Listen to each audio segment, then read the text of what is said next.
Martin Niemöller. First, they came for the socialists, and I did not speak out because I was not a socialist. Then they came for the trade unionists, and I did not speak out because I was not a trade unionist. Then they came for the Jews, and I did not speak out because I was not a Jew. Then they came for me, and there was no one left to speak for me. Well, after the Islamic Revolution in Iran and in many other places, it is indeed the case that first they come for the Jews and then they come for the others. So that is why we must speak out. That is why I am here this evening, and that is why I went to Israel. I went to stand up against the Islamic Republic's anti-Semitism and to stand in solidarity with victims of the Holocaust in the face of the regime's Holocaust denial.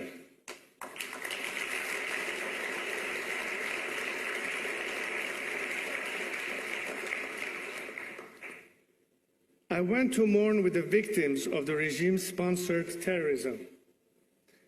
But I also went to Israel to stand up for my people, so that there will be no further victims of hate and bigotry.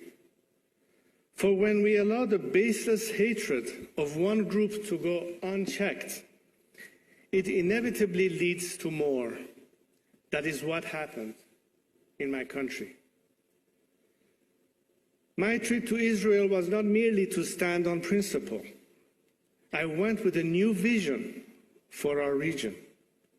A vision that is not bogged down in the forced ideological divisions of recent decades, but instead based on the ancient ways of our lands and connections between our people. The ties between the Iranian and Jewish people are millennia old and rooted in the traditions of Queen Esther and King Cyrus.